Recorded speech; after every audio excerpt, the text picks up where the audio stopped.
Hoje nós vamos ler alguns versículos, estudar alguns versículos do Salmo 69. Salmo 69. É um salmo de uma pessoa que vocês gostam muito, vocês amam essa pessoa, e para aqueles que não são grandes leitores da Bíblia, como vocês, eles vão dizer que está em lugar errado, então, porque nós vamos falar de Jesus. E alguns pensam que não se fala de Jesus no Velho Testamento, só no Novo Testamento. Mas o Salmo 69 é um salmo sobre Jesus. É o salmista falando. Tem o salmo todo tem quantos versículos? 36 versículos. Salmo 69. Tem quantos vocês falaram? 30 aí? 36. Na verdade tem 37, mas o título também é um versículo. Mas o Salmo 69, ele deve ter só uns acho que dois versículos que não falam de Jesus. O restante é a oração de Jesus. É como se Jesus estivesse escrevendo esse salmo. Portanto, é um salmo messiânico, em que Deus usa um salmista para falar de Jesus. E nesse salmo, é um salmo de agonia, mas é um salmo também que nós aprendemos como ele é exato, como a palavra de Deus se encaixa perfeitamente. Então é a exatidão desse salmo em relação ao sofrimento de Jesus.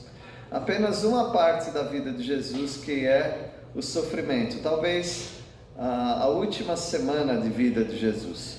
Ele faria, como está fazendo, essa oração. Quem sabe também essa tenha sido a oração no jardim do Getsemane. Nós não sabemos todas as palavras de Jesus. Nós sabemos algumas, mas talvez este salmo retratasse muito bem Jesus no Getsemane, Jesus na Via Dolorosa. Vocês sabem o que é Via Dolorosa, né? Uma expressão para falar daquela rua que Jesus foi com a cruz, ou o Cirineu, foi com a cruz, e Jesus foi sendo maltratado até chegar no Monte Gólgota, ou Monte Calvário, ou Monte Caveira, tudo o mesmo significado. Então Jesus ele sofre no jardim do Getsemane. Bom, ele sofreu a vida toda, mas sofreu muito mesmo, foi no jardim do Getsemane, na Via Dolorosa, essa caminhada até a cruz, até o Calvário, e pendurado na cruz. Então foram sofrimentos terríveis para ele.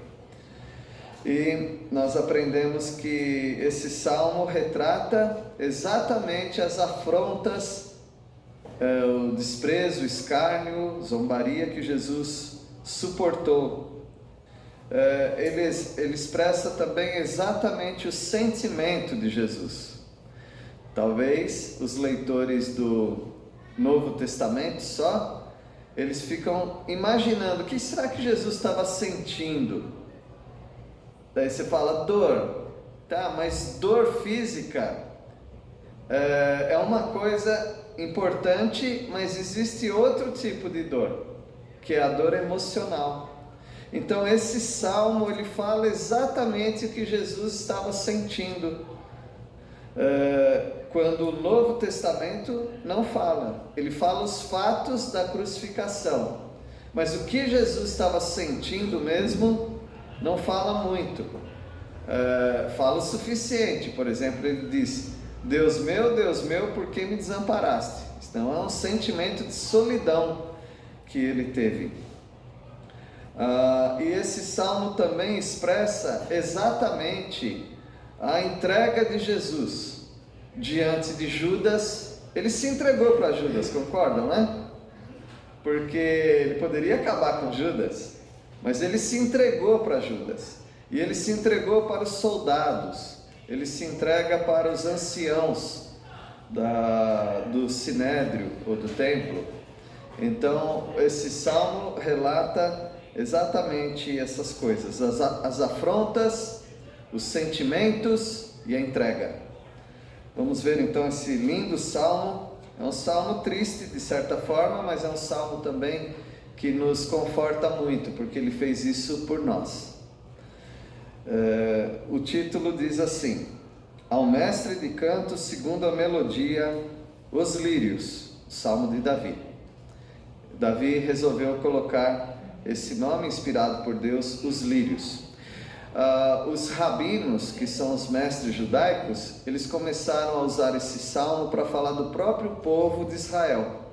E os lírios, eles falaram que significava Israel, os lírios no meio dos espinhos.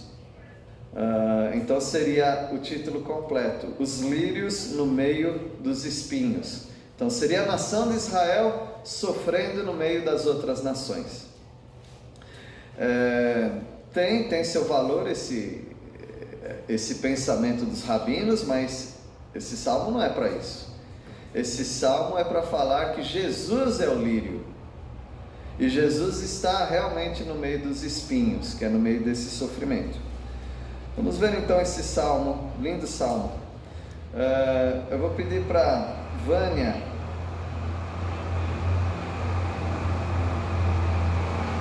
inclusive, Vânia, na lista aqui,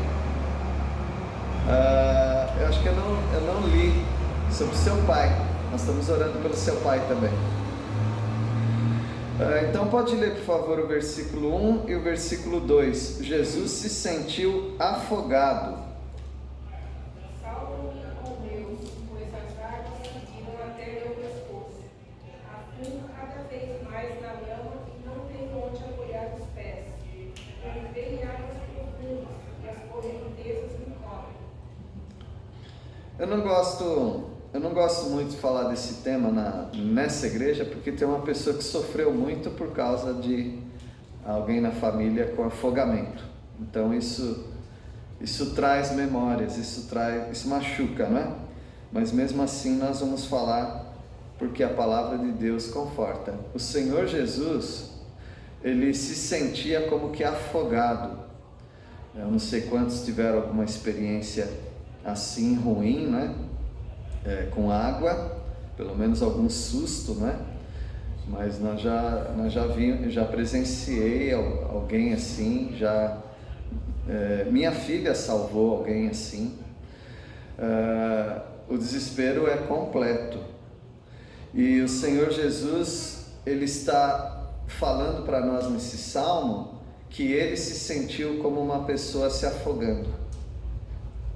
É para você notar o que Jesus passou. Ele quis falar dele agora para você. Aquilo que você sabe que Jesus foi crucificado, agora ele quer falar para você o que estava passando dentro dele. Então dentro dele, ele sentia que ele estava se afogando, que as águas estavam subindo, não até o nariz só, mas até a alma dele. E ele estava também se sentindo num lamaçal onde não dava pé. E ele ia se afundando, e aquela corrente de água, né, ia por cima dele. Conheci uma irmã da nossa missão, que ela morreu afogada com colete salva-vida, né? Atravessando um rio, e veio a pororoca. Pororoca é o encontro do mar com o rio. E o rio fica louco, fica como um mar cheio de ondas. E caíram na água, né? Um casal, o casal se afogou. Inclusive o homem sabia nadar muito bem, mas não teve jeito naquela pororoca. E também a moça estava com colete, porque ela não sabia nadar, mas as águas iam por cima dela, e fez um bolsão de água, e ela morreu afogada com o colete por cima, não por cima da água, né, mas o que seria o normal, né? Com o pescoço fora. Então é uma experiência muito terrível e o Senhor Jesus está dizendo isso, a corrente de água. Agora, para aliviar um pouquinho, porque esse assunto é pesado, né? Mas para aliviar um pouquinho, ele fala aqui, a corrente me submerge. Essa palavra corrente, só mudando de assunto, mas é a mesma palavra. Alguém aqui que já leu também quando uma tribo queria provar se eles eram do povo de Deus, ele mandava falar uma palavra, dependendo do sotaque, ele vivia ou ele morria. Vocês lembram qual é a palavra? Fala aí essa palavra. Eles atravessaram o ribeiro e eles falavam, fala essa palavra. A palavra é corrente em português, essa daqui, corrente de água, mas era para ele falar shibolete. Se ele falasse, qual a outra palavra? Si. Fala então essa palavra. Aí ele falava shibolete, porque ele não conseguia falar. Ele falava sibolete, quando era para ele falar shibolete. Então ele morria, porque ele provou que ele não era da tribo, do povo. Então é essa palavra aqui. O shibolete me submerge, a corrente. Jesus sentiu também, aqui é o contrário, tá? Afogamento, não quero saber de água. Agora ele queria muita água na cruz, ele sentiu sede. Versículo 3, Darcy pode ler? Estou cansado de clamar e a minha garganta secou. Meus olhos esmorecem de tanto esperar por meu Deus. Jesus na cruz estava com a garganta, com a língua, o palato, que é o céu da boca, está tudo seco. E quem já teve a boca seca sabe o desespero que é. Agora é só beber água, né? Mas tem um fenômeno interessante, que alguns remédios deixam a boca da gente seca. Você pode beber água, se sente ainda a boca seca. E é assim que Jesus se sentia na cruz, com a boca seca. Inclusive o Salmo fala que a língua dele se colava no céu da boca, tão seca que ele sentia. Então Jesus quer falar isso. Eu agradeço a Jesus porque ele quis um salmo para dizer como ele se sentiu na cruz. Já era emocionante, agora se torna muito mais íntimo de você. Versículo 4, Jesus foi para a cruz, não pelos pecados dele, mas pelos seus pecados. Essa informação também é importante, né? Alguém pode falar, ele sofreu porque quis. Não, ele sofreu por causa de você. Versículo 4, alguém pode ler. São mais os cabelos de minha cabeça, os que sem razão me odeiam. São poderosos os meus destruidores, os que com falsos motivos são meus inimigos. Por isso tenho que restituir o que não furtei. Então ele tinha muitos zombadores, pessoas que odiavam sem causa. E aonde está aqui nesse versículo que Jesus morreu pelos pecados que ele não cometeu? Onde é que está aqui? Qual a expressão que fala? Tenho que restituir o que não furtei. Imagina se você é acusado falsamente de roubar uma loja. Você fala, não roubei a loja.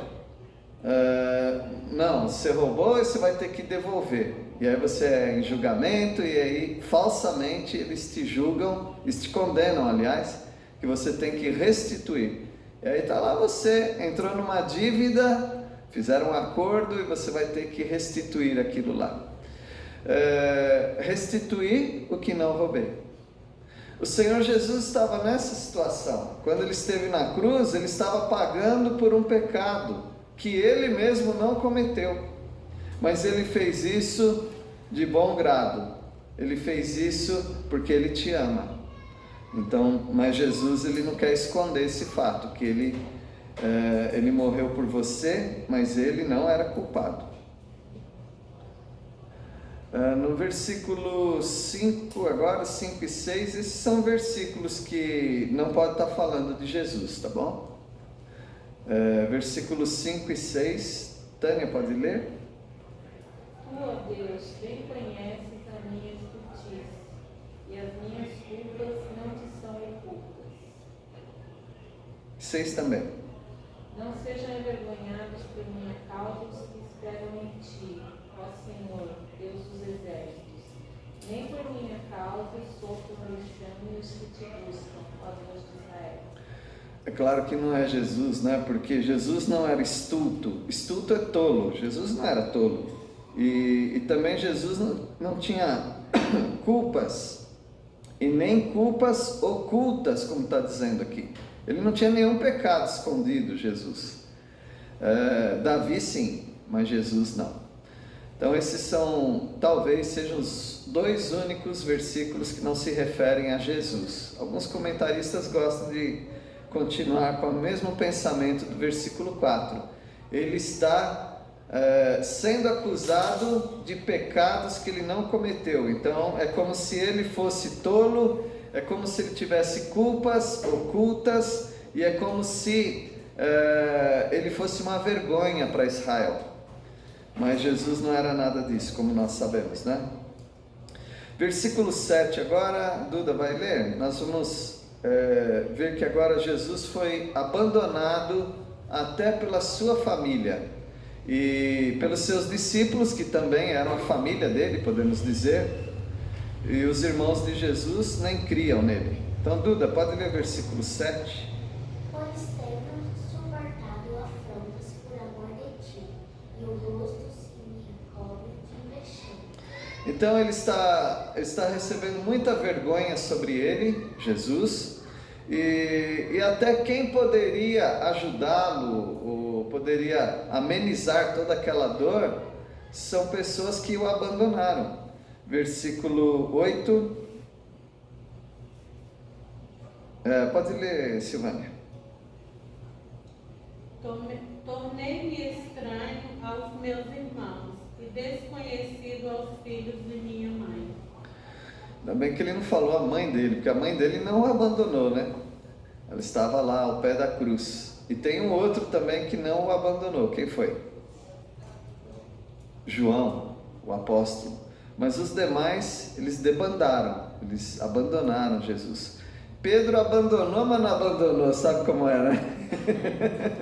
Esse é o Pedro.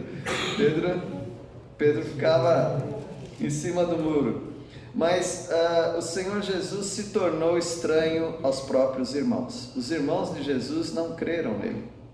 Mas eu acredito que os irmãos de Jesus se converteram ou ali na cruz, antes de Jesus morrer. Possivelmente com a própria cruz os irmãos se converteram, porque a Bíblia diz que ele apareceu aos irmãos dele, ou que os irmãos dele se converteram depois. Então nós não sabemos quando eles se converteram. Se ele apareceu para os irmãos na ressurreição, porque irmãos não são só de carne, né? Então eles se converteram antes de Jesus morrer, porque Jesus prometeu que ele não ia aparecer para incrédulos, só para crentes. Então Jesus foi um estranho para os próprios irmãos e até para os próprios discípulos. Jesus sofreu pela obra do pai dele. Ele viu como as pessoas estavam profanando a casa do pai dele, e ele sofreu muito por isso. Versículo 8, 9 agora. Pode ler, dona Zenita? Pois o zelo da tua casa me consumiu, e as injúrias dos que te ultrajam caem sobre mim. Jesus não usou essas palavras quando ele expulsou os mercadores do templo, soltou as pombas, fez um azorrague, né, que é um tipo de uma corda enrolada, e foi espantando, enxotando os animais maiores. Então o Senhor Jesus falou isso, que o zelo da tua casa me consumirá. É o que ele está dizendo aqui no Salmo 69, versículo 9. Então Jesus sofreu muito para manter tudo aquilo que ele ensinava. E esse zelo você via também no apóstolo Paulo. O apóstolo Paulo disse que passou por isso, passou por aquilo, naufrágio, tantas coisas, mas ele diz no final também dessa lista de sofrimentos: e além disso, ele sofria pelas igrejas, ele tinha um sofrimento interno pelas igrejas. Versículo 10 agora, o irmão João Mendes vai ler. Jesus passou muitas horas de tristeza, e pelos pecadores. Durante toda a vida dele, ele era um homem que sofria. A palavra de Deus diz em Mateus 9, né? Que ele olhava a multidão e ele se compungia, ele se compadecia, ele sofria, porque ele via a multidão como ovelhas que não têm pastor. Várias vezes você vai ver Jesus sofrendo por alguém. Versículo 10, né, irmão? Pode ler. Chorei, em jejum está a minha alma. É isso mesmo, se me tornou minha fome. E o versículo 11 também, para completar esse pensamento. Uso pano de saco, por vestes, e me tornei objeto de escárnio para eles. Então Jesus sofreu. Você sabe que Jesus, falar isso para alguns grupos, eles vão ficar muito bravos comigo, mas vocês não são aqueles grupos, tá? Jesus não fazia jejum. Os crentes hoje querem fazer jejum, né? Muitos querem fazer, mas Jesus não fazia jejum. Era muito raro Jesus fazer jejum. Inclusive ele foi acusado por não fazer jejum. Aí ele tinha uma resposta para isso. A resposta dele é: enquanto o noivo está, é como se fosse uma festa, o noivo está aqui, presente, você vai fazer jejum? Quem aqui que vai numa festa de casamento que tem tantas coisas para comer e faz jejum? Você não faz, né? Então Jesus também, ele falava que o noivo estava presente, que era ele. Agora quando ele se for, aí haverá lamento, aí vocês vão fazer jejum. Mas aqui um momento raro, falando de Jesus. Chorei, em jejum está a minha alma. O Senhor Jesus, ele sofreu pelos pecadores. Ele também é como, nós nunca presenciamos isso nos evangelhos, Jesus colocando um pano de saco sobre ele, né? Ou rasgando as vestes. Jesus nunca fez isso. Mas aqui simbolicamente é como se ele tivesse colocado um pano de saco por veste e se lamentando pelo povo. E ainda ele foi escarnecido, ele foi zombado. E nós vamos hoje, irmãos, até o versículo 12, que isso é um salmo bem grande, e a gente vai dividir esse salmo para a gente não perder tanta coisa, né? Ou então vocês não ficarem aqui até tarde. Versículo 12, Jesus, ele foi julgado pelos anciãos, e ele foi zombado por pessoas irreverentes. Versículo 12, irmão Zé de Paula, pode ler? Tagarelam sobre mim os que à porta se assentam. Eu sou motivo para cantigas de beberrões. Você tem dois grupos aqui. Um são os juízes. Então vocês que já sabem bastante da Bíblia, por que eu digo que são juízes? Sentam à porta, exatamente. As pessoas que sentavam à porta da cidade eram os juízes. Ali eles comercializavam, eles fechavam contratos, eles praticavam a lei do levirato. Vocês também já conhecem bastante da Bíblia, sabe, né? Quando uma mulher ficava viúva sem filhos, o irmão assumia o papel o cunhado exercia o papel do irmão falecido para ela ter filho, né? A história de Ruth é assim: jogava a sandália, Então tinha várias coisas, vários rituais naquela porta. A mulher virtuosa, por exemplo, ela era esposa de um juiz, não é? Você pode ler lá que o marido dela se assentava e decidia as coisas à porta da cidade. Mas quem que eram os juízes na época de Jesus? Eram os anciãos. E eles tinham um grupo chamado Sinédrio. Eram 70 pessoas, mais o presidente, que era o sumo sacerdote. E eles eram divididos lá, igual Palmeiras e Corinthians. Era feio o negócio. Eram os fariseus de um lado, que eram bem religiosos e tal, e os saduceus, que eram bem políticos. Então, dois grupos que eles se odiavam dentro deles, né? E o Senhor Jesus, aqui nessa oração, Ele está dizendo que esses juízes, eles tagarelam sobre mim, ou seja, eles nem sabem o que estão falando, e não sabiam mesmo. Eles falavam um monte de coisa, mas ninguém chegava a uma conclusão, tanto é que eles começaram a pagar pessoas para falar mentiras sobre Jesus. Tagarelam sobre mim os fariseus, né, os anciãos, os que à porta se assentam. Eu sou um motivo para cantigas de beberrões. Parece que a Bíblia não menciona isso, não me lembro, mas é provável que em volta da cruz tinha muito bêbado, porque virou feriado, e quando tem feriado aparece bêbado.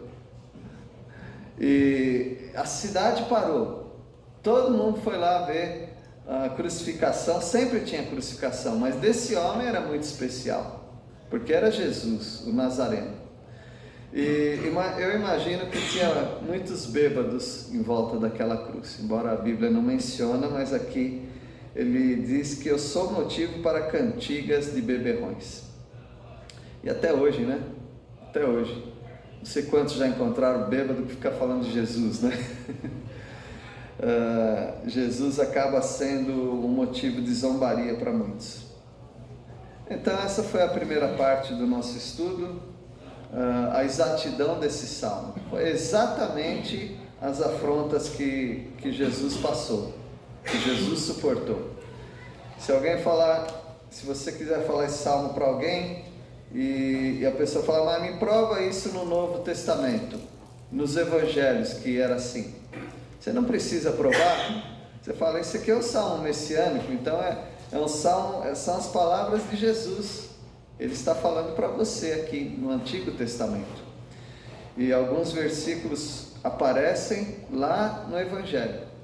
Pois o zelo da tua casa me consumiu, fique deserta a morada, isso aparece em Atos, e outros versículos que você vai ver depois também. Deus abençoe os irmãos, vamos amar o nosso Salvador mais ainda. Vamos orar. Senhor, agradecemos pela Tua palavra, muito obrigado porque o Teu Filho amado sofreu tudo isso por nós. Não foi nada fácil que Ele passou, muitos pensam apenas no sofrimento físico, mas o que Ele passou internamente foi muito duro. E nós agradecemos a Deus por esse tamanho amor. Nós oramos em nome dEle, de Jesus. Amém.